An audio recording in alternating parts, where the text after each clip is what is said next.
Dalam bulan September ini ada satu peristiwa besar di Indonesia dan bagi bangsa Indonesia, menguji ketahanan dan pertahanan Indonesia ketika itu, yakni terjadinya peristiwa yang dirancang oleh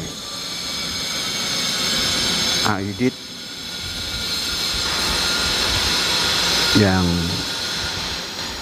sebagai ketua CC Partai Komunis Indonesia, yang kemudian terciptalah kudeta 1 Oktober.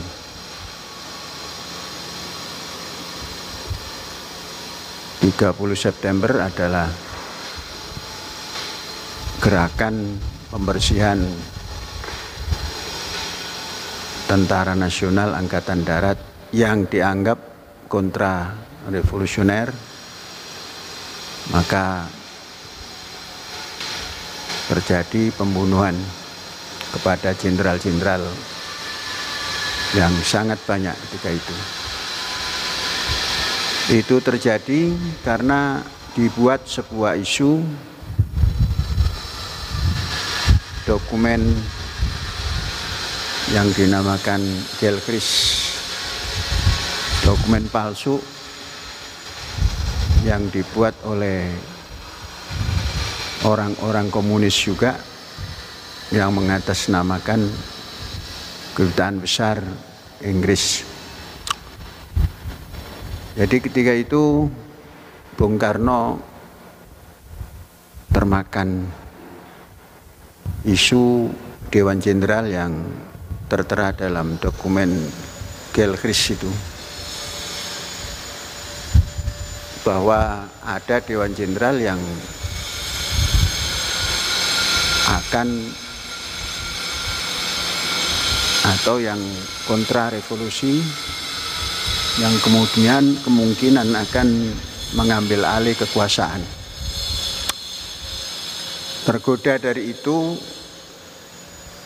ternyata Bung Karno, kalau kita lihat sejarah yang ditulis oleh Suparjo tentang self koreksi, Suparjo adalah tokoh kedua setelah Untung yang melakukan gerakan pembersihan.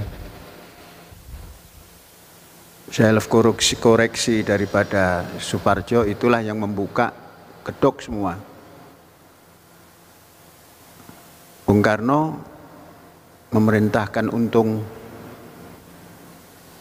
untuk berbuat sesuatu, membersihkan Dewan Jenderal. Maka dilaksanakan oleh Untung. Untung adalah orang komunis, tentara yang ikut dalam pergerakan pemberontakan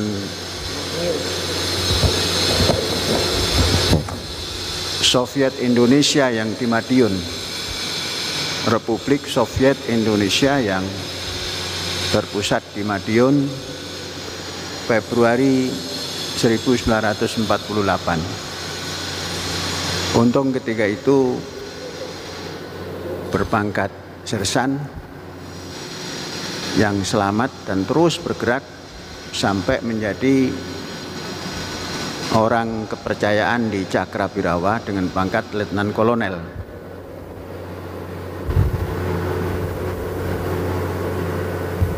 Kedekatan daripada Untung kepada Bung Karno adalah karena Cakrabirawa adalah pengaman presiden.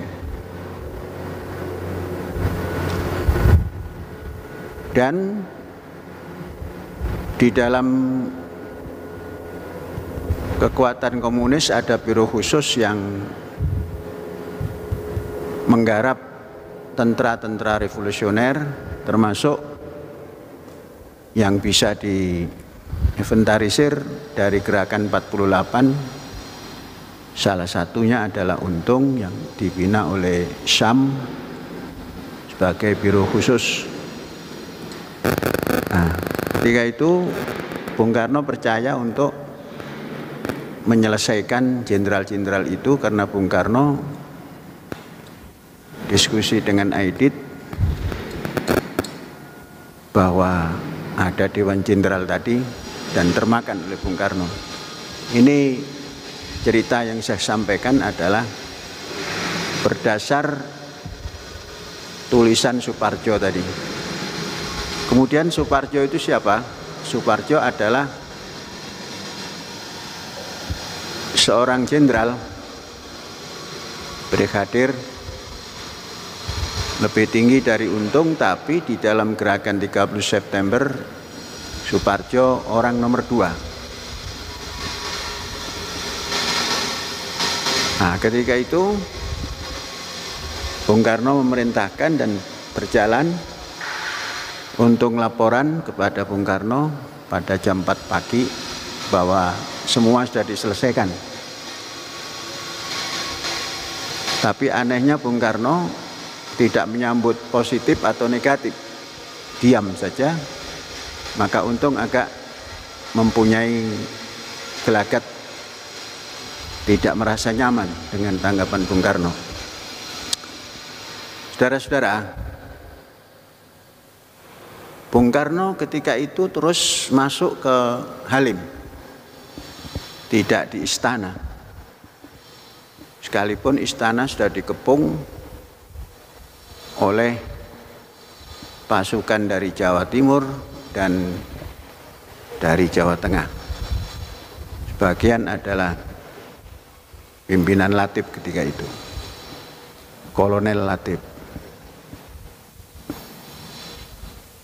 Ternyata Bung Karno pagi itu terus masuk ke Halim. Di Halim itu ada 2 Senko, Sentral Komando. Sentral Komando yang diduduki oleh Bung Karno, Sentral Komando yang diduduki oleh Aidit. Jadi ketika itu tidak nyambung jadi satu masing-masing.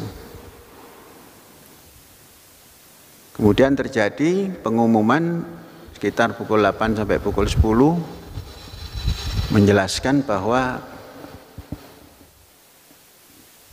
gerakan 30 September telah berjalan dan membentukkan Dewan Revolusi. Kemudian Dewan Revolusi terbentuk tanpa menyantumkan nama Bung Karno. Nah, disitulah Bung Karno mulai, wah ini ada gelagat tidak bagus. Padahal awalnya sudah menyatu antara Aidit dan Bung Karno. Ternyata Aidit juga punya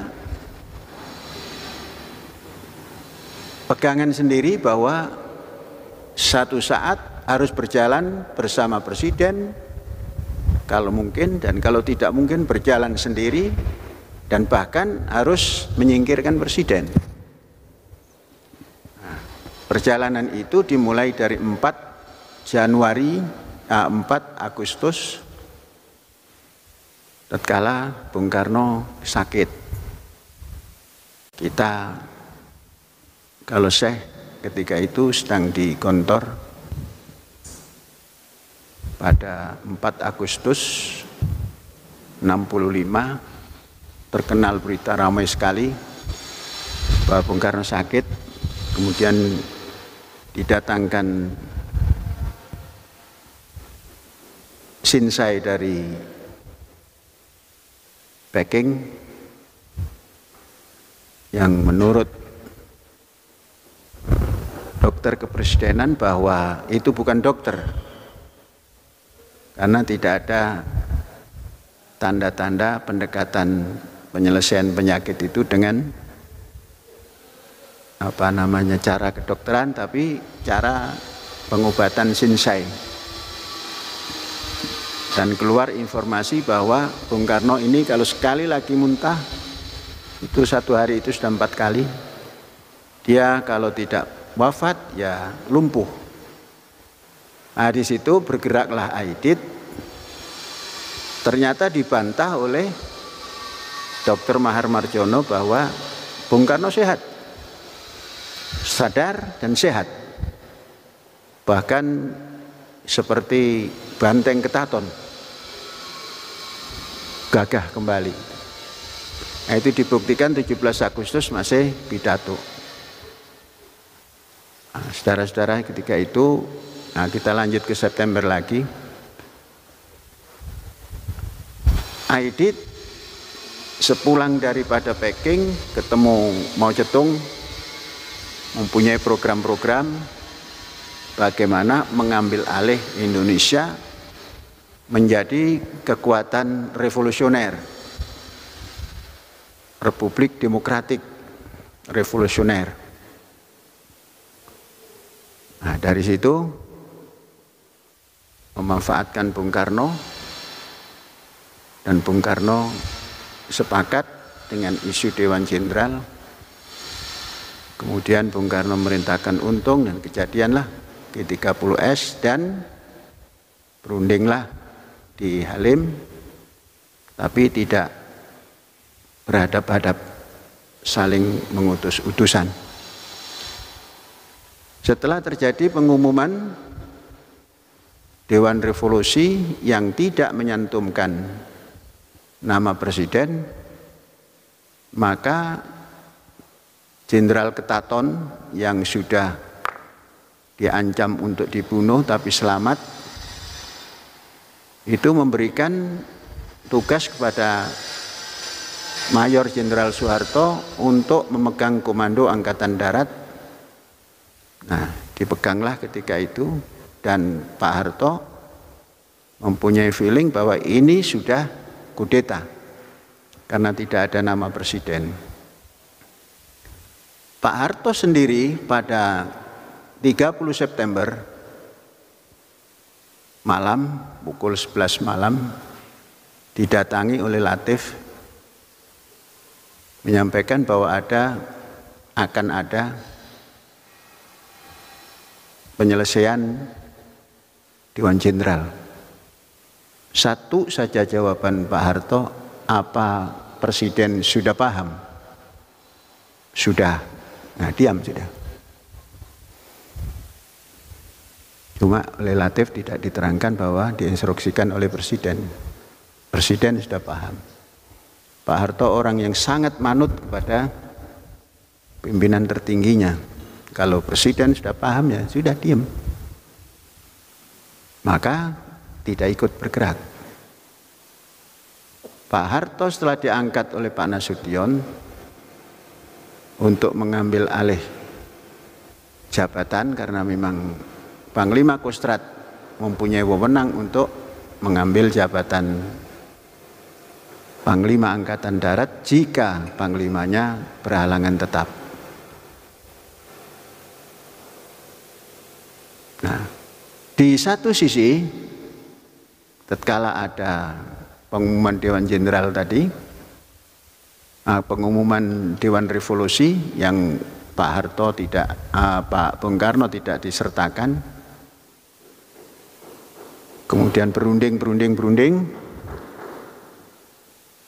terjadi perombakan lagi, tengah hari dirubah bahwa Dewan Revolusi anggotanya adalah anggota seluruh kabinet yang ada, termasuk presiden menjadi kepala negara. Nah, tapi di sini digunakan oleh Bung Karno untuk mengangkat jenderal yang menggantikan Pak Yani untuk sebagai Angkatan Darat. Itu Jenderal Pranoto kalau tidak salah itu. Disuruh lapor ke markas Kostrad, dan supaya Kostrad ikut kendali daripada Panglima Angkatan Darat. Pada ketika datang di situ ada Pak Nasution, di situ ada Pak Harto. Kemudian dipersilakan masuk kantor. Kemudian Jenderal Pranoto menyatakan bahwa saya Angkatan Darat, Panglima Angkatan Darat, dan semua harus ikut komando. Nah, di situ Pak Harto mengatakan siapa yang mengangkat? Presiden. Aturan yang ada yang mengangkat adalah Kasab, Kepala Staf Angkatan Bersenjata, yaitu Pak Nasution. Ketika itu Pranoto sendiri belum tahu persis bahwa Pak Nasution selamat. Nah, akhirnya mau kembali ke Halim, nanti dulu, tunggu saja di sini. Disandra oleh Pak Harto, tunggu di markas besar daripada Kostrad. Kemudian diutuslah Pak Umar Wirahadikusuma untuk menemui Bung Karno bahwa Pak Harto sudah diangkat oleh Kasab menjadi Panglima Angkatan Darat. Pada tengah hari, Pak Harto memberi ultimatum dan memperingatkan semua yang ada di dalam Halim supaya menghentikan semua tindakan dan memohon dengan sangat Bung Karno supaya meninggalkan Halim dan menuju ke Istana Bogor. Tidak menuju ke Istana Jakarta karena di situ banyak gerombolan tentara.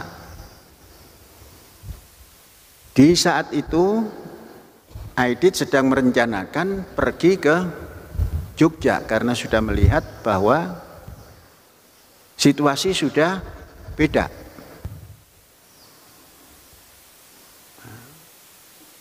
Kemudian mengajak Bung Karno ke Jogja dengan perantara Jenderal Umardani. Nah, Jenderal Umardani oleh Aidit direncanakan kalau presiden ini bisa digulingkan, maka presiden yang menggantikannya adalah Jenderal Umardani. Umardani mendekati Bung Karno, tapi Bung Karno tidak bersedia ke Jogja dan pelan-pelan dibawa oleh Pak Sarbini terus pergi ke Bogor. Baru serangan dari Kostrad, Pak Harto bergerak dengan gerakan Jenderal Sarwoedi, ketika itu Kolonel Sarwoedi, yang kemudian menantunya adalah Pak SBY. Nah, setelah itu barulah semuanya diserang habis dan ditemukanlah tempat penyimpanan mayat yang di lubang buaya itu. Nah, saudara-saudara, simpulnya sesungguhnya G30S itu ada peranan Bung Karno. Bung Karno punya peranan. Menghabisi jenderal itu Bung Karno punya peranan. Tapi Pak Harto menyelamatkannya. Pak Nasution menginginkan Bung Karno itu diadili. Karena ketika sampai kepada mana itu Bogor, dengan satu diplomasi dan lain sebagainya, Pak Harto mendatangi ke sana. Bung Karno masih tetap menyatakan Kepala Staf Angkatan Darat adalah Pranoto. Maka Pak Harto mengatakan kalau memang itu keputusannya, saya pun akan letakkan apa yang dinamakan pangkup kemtipnya.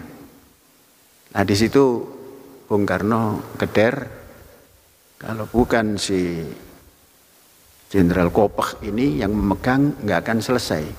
Bung Karno itu menamakan Pak Harto itu Kopech, keras kepala. Tapi senang. Karena apa? Manut. Siapa atasannya? Itulah Pak Harto manut. Manut itu ikut. Tidak pernah bantah. Akhirnya ditetapkanlah yang kemudian menjadi surat perintah 11 Maret, semua diserahkan. Kemudian tindakan yang pertama adalah membubarkan Partai Komunis Indonesia. Itu yang pertama kali diambil oleh Pak Harto. Saudara-saudara, belakangan banyak yang menulis bahwa Pak Harto itu terlibat, khususnya Latif. Nah, ternyata Pak Harto itu manut. Pertanyaan presiden sudah paham, dijawab oleh Latif paham, sudah. Namanya pimpinannya sudah paham. Nah itu oleh Latif diorek-orek lagi, sudah tahu. Ya tapi presiden sudah tahu, ya sudah, kenapa kalau saya jadi tahu? Anak buah ini. Yang ada mengistilahkan kudeta merangkaklah dan sebagainya. Nah, saudara-saudara, kalau kita jernih, maka Pak Harto ini memang tepat ada di markas besar Kostrad, itu apa namanya? Ya, Kostrad ya. Panglima Kostrad itu memang tepat, ahli strategi. Pada waktu mengajak Panglima Besar Sudirman untuk menghormati kedatangan dan penyerahan kembali Jogja itu, yang bisa menaklukkan Pak Harto. Yang mau bersalaman dengan Bung Karno juga Pak Harto. Sekalipun salamannya tidak salaman ya, begini saja. Nempel. Yang memakaikan jas besar itu juga Pak Harto. Harto, kenapa saya harus pakai jas? Biar gagah, Pak. Tapi dalam tulisan terakhir dikatakan oleh Pak Harto, saya tidak tega melihat Panglima Besar yang badannya sudah habis, tinggal tulang dan kulit. Maka yang paling tepat adalah diberi overcoat, jas panjang. Ketika itu gagah. Coba ditengok itu gambar.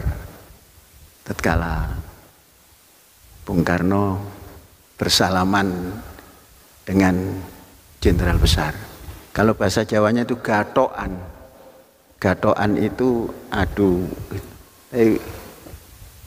Pak Jenderal Besar Sudirman itu hanya tangannya begini saja, nggak bergerak. Yang bergerak Bung Karno. Itu menandakan memang tidak mau, hanya disuruh oleh Harto. Gitu.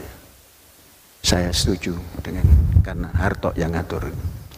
Jadi Pak Harto itu tidak terlalu dekat, tapi selalu dibutuhkan oleh Panglima Besar ketika itu. Jadi layak sekali, mampu mengorganisir semua yang ketika itu. Saudara-saudara, kalau saja tidak cepat bergerak Pak Harto dan RPKAD digerakkan, itu masih ada waktu untuk bergabungnya Aidit dengan Bung Karno. Tapi karena sudah gerakan Pak Harto itu laksana air bah yang tidak bisa dibendung, seluruh pasukan yang tadinya mengepung istana itu ikut gerakan Pak Harto. Karena apa? Karena memang persiapan tidak siap, logistik tidak ada, semua tidak ada. Jadi ya ini kudeta, teriaki kudeta saja terus ikut semua Pak Harto. Dan memang kudeta 1 Oktober pagi menjelang siang itu pengumuman presiden sudah nggak ada di dalam Dewan Revolusi itu, maka Pak Harto bergerak, sudah memegang mandat Angkatan Darat Panglima dari Pak Nasution. Nah, Pak Nasution dalam perjalanannya ingin mengadili supaya rakyat tahu semua. Pak Harto tidak, jangan. Ini proklamator. Proklamator jangan pernah diadili.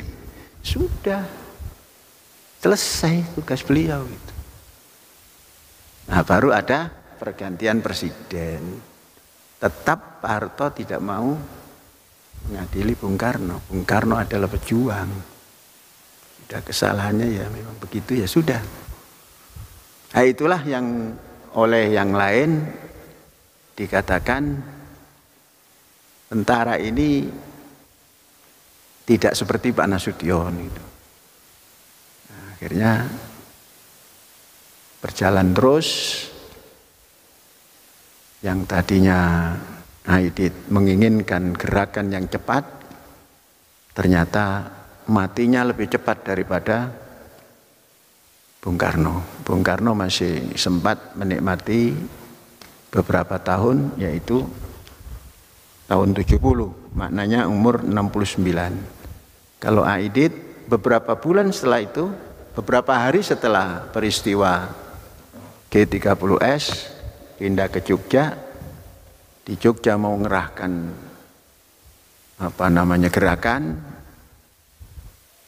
Tiba di Solo dinyek oleh orang Solo dan Jogja. Di Jakarta saja gagal bagaimana ngatur dari Solo. Di Solo dan Jogja komunis terpecah dua, satu ikut aliran Soviet yang gerakan dengan diplomatis, yang satu ngikuti Cina yang gerakannya gerakan revolusioner ala Mao Zedong. Nah, jadi saudara-saudara, sejarah itu kelam. Kemudian yang namanya perjuangan ideologi, kapal boleh karam, tapi ideologi nggak bisa karam. Dengan berbagai macam cara harus bangkit kembali. Nah, sekarang tinggal kita membaca, ada kebangkitan apa tidak.